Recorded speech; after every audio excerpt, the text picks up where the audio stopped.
Different species of living things are found in a habitat. What is an habitat? Habitat is an area where a particular animal or plant species lives.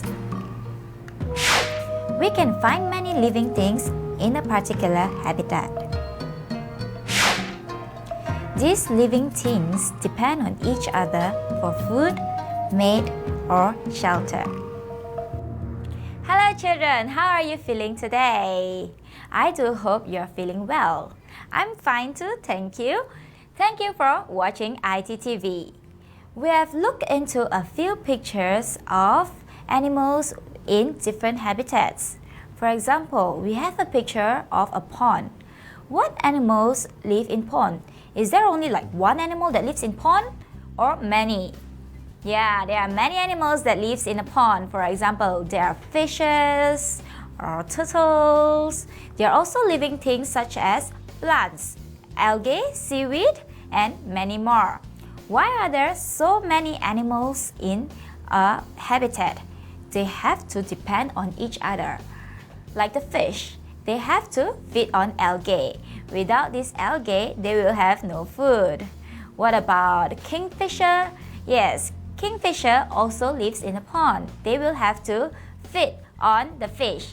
So, we can see that they actually establish a relationship among each other. They depend on each other for food, right? Okay, children, today we are going to talk about the animals' interaction.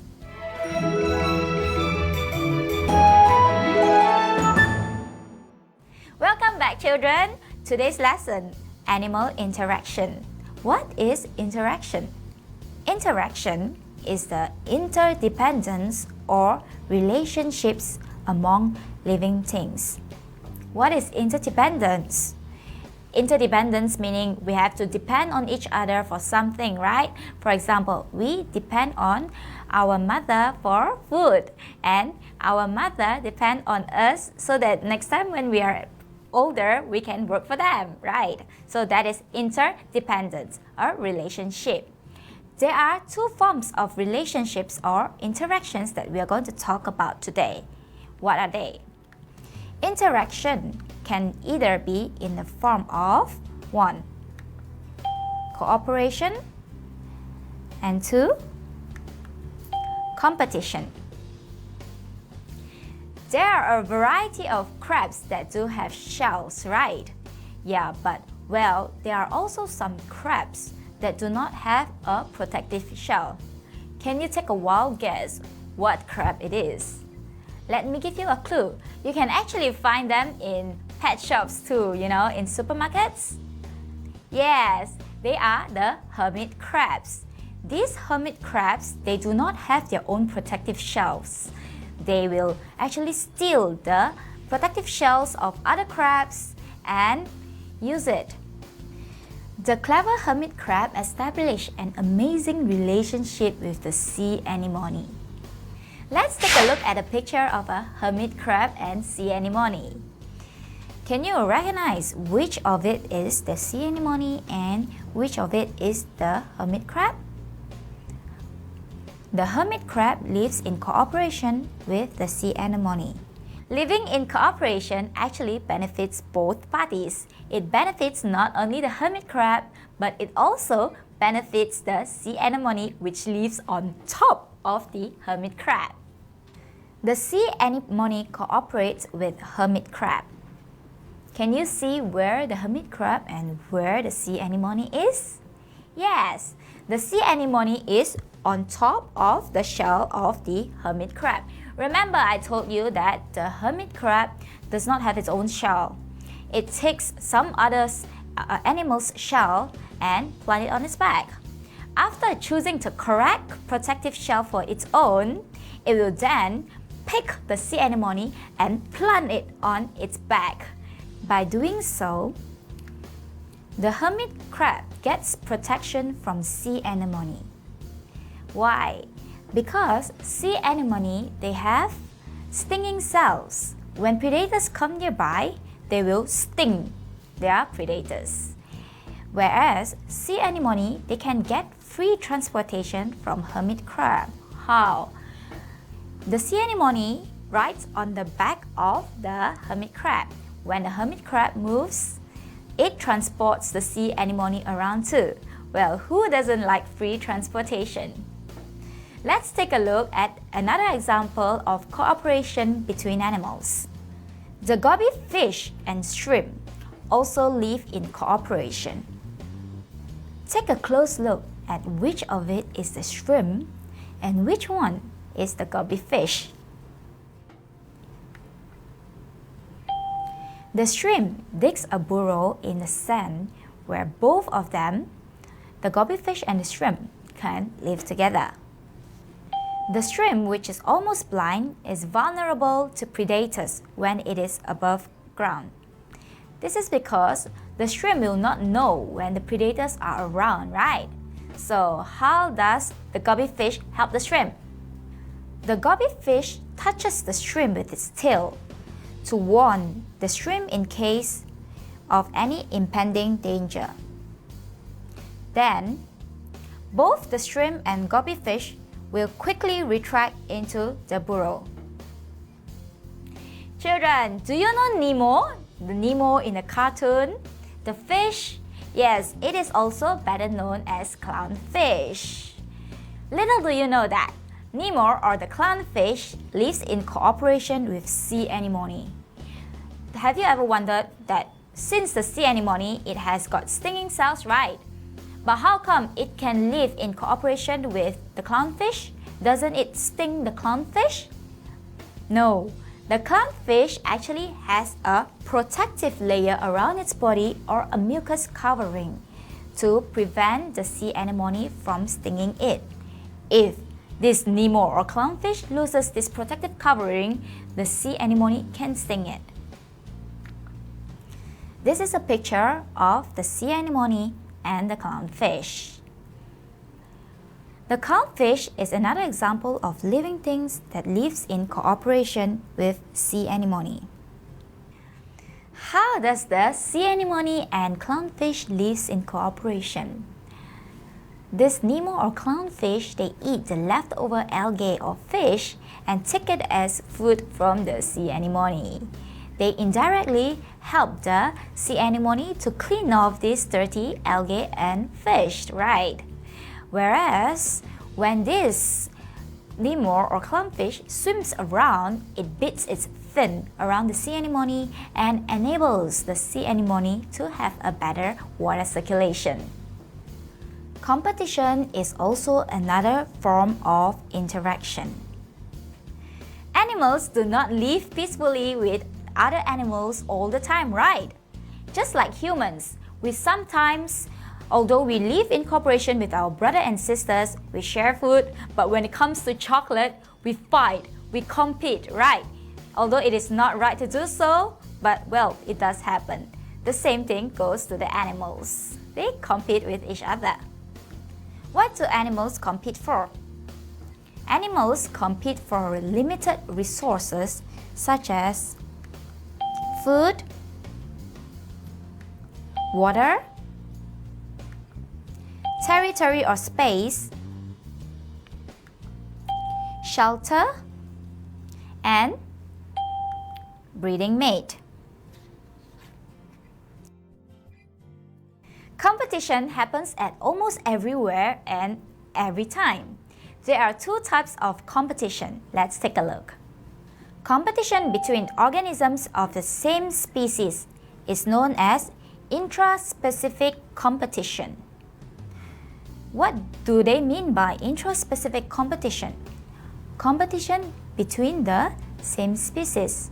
For example, if the male gorilla and the female gorilla fights with each other, they are the same species, right? So this is intraspecific competition. We also have another different form termed the interspecific competition, and see what it is.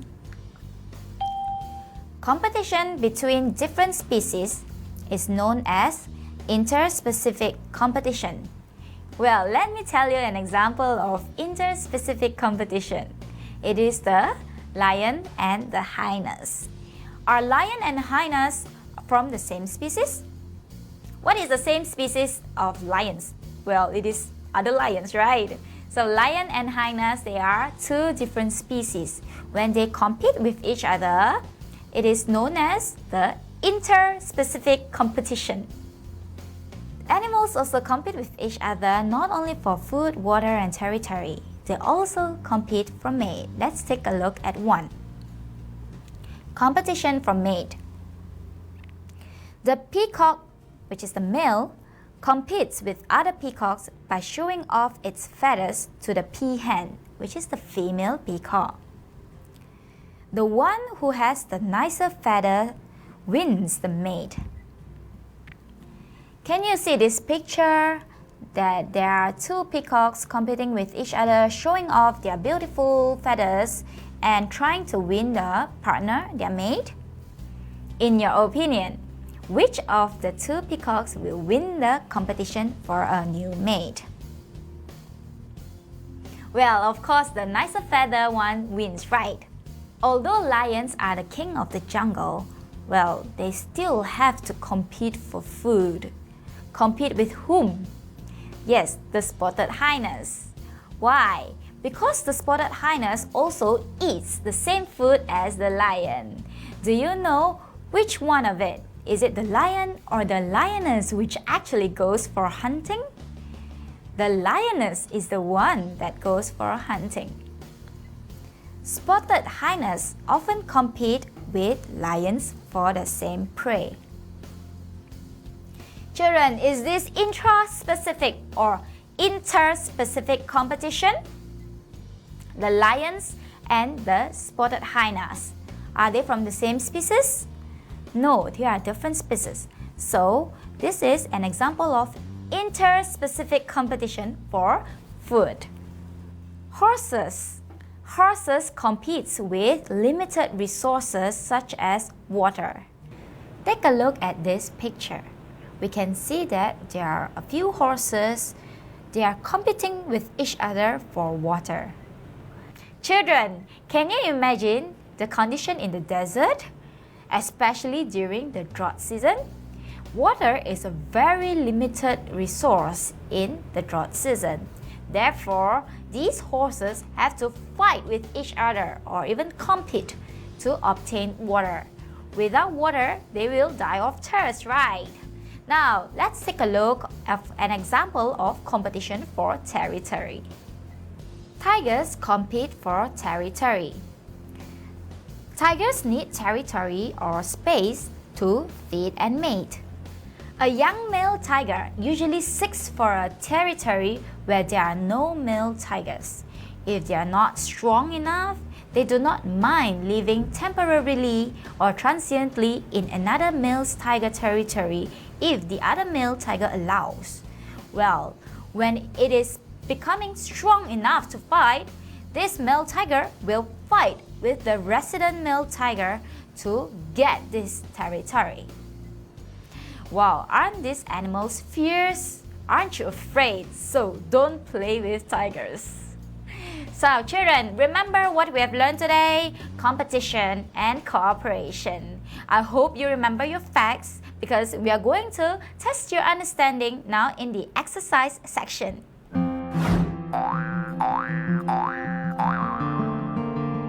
Question number 1. Which of the following do the animals above compete for? Well, this is a picture of a herd of elephants. Do the elephants compete for 1. Air, 2. Food, 3. Mate, and 4. Space. What is the answer, children? Well, the answer is 2, 3, and 4. The elephants compete only for food, mate, and space. Food and space is a limited resource.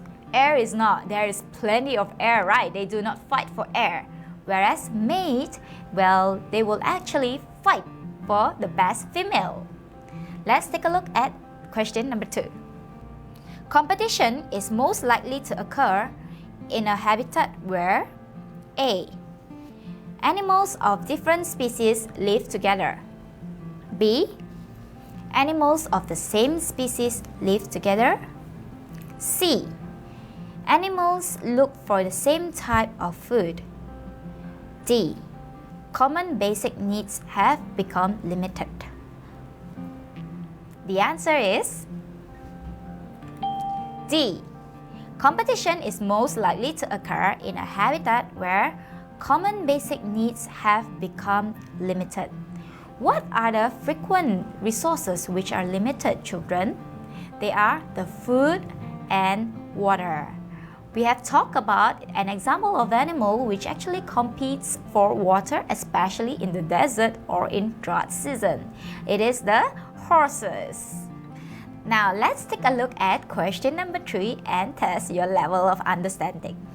Which of the following competes with the bird for food? A. Caterpillar. B. Snake. C. Grasshopper. Or D. Frog. Well, children, there is a given picture of a food web. Let's take a close look. Which of the following animals actually shares the same food?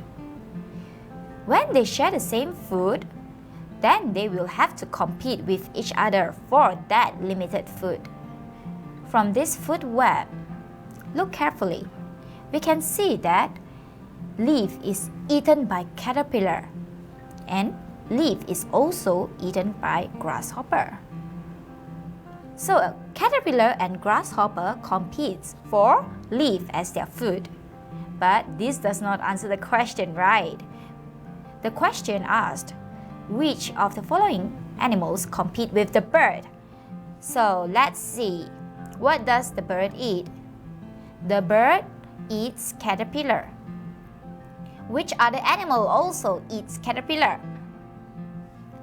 Yes, it is the frog. The bird and the frog eats caterpillar.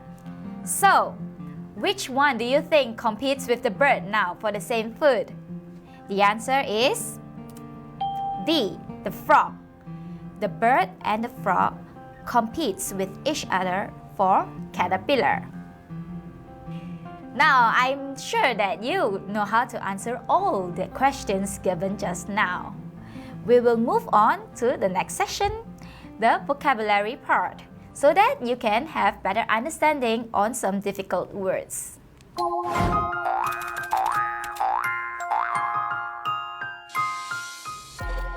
Breeding means pembiakan.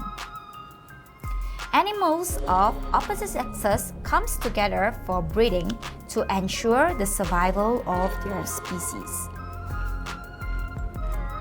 Competition is pasangan. Competition happens when there are limited food resources. The third one, defend. Mempertahankan. Ability to run fast is one method of how animals use to defend themselves. Interaction. Interaksi. There are two forms of interaction we have talked about today. They are competition and cooperation.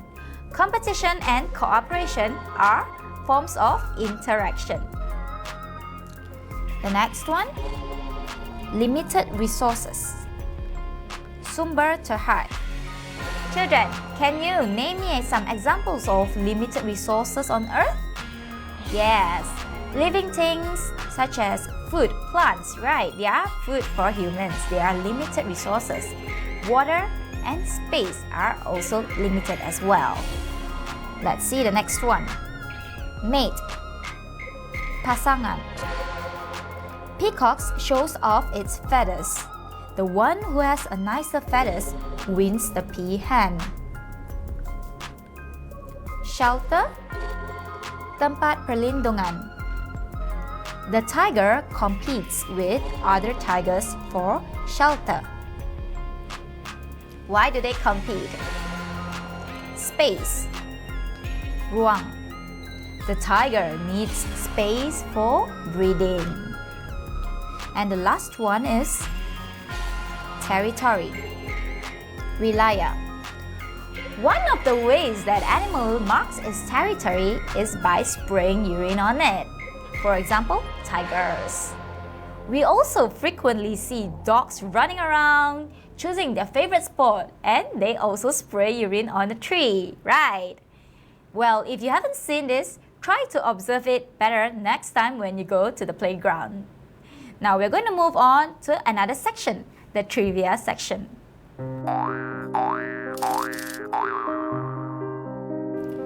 Do you know how to differentiate between a male and female lion? Try and think about it, children. Well, the male lion has a mane. Can you see or spot where the mane is? The lion with the mane is the male lion. The other lion, which does not have the mane, is a female lion. It is the lioness. The darker and fuller the mane is, the healthier is the lion. When the female lioness chooses their mate, they also choose the lion with a darker and denser mane. So children, how do you find the lesson today? We are going to do a quick recap of what we've learned today. Children, we've talked about animal interaction. There are two forms of animal interaction, namely cooperation and competition. When animals cooperate with each other, usually both parties, they benefit. For example, we have talked about the sea anemone and the hermit crab, right? The sea anemone actually lives on top of the hermit crab and it gives the hermit crab protection. It stings any enemy which comes nearby. When the hermit crab moves, the hermit crab actually transports the sea anemone around. Remember? Yes, good. Now we're going to talk about competition. Competition, there are two forms of competition, intraspecific and interspecific competition. Children, I hope you remember what you've learned today and do not forget your facts. Thank you for watching iTTV and I'll see you again soon. Bye-bye!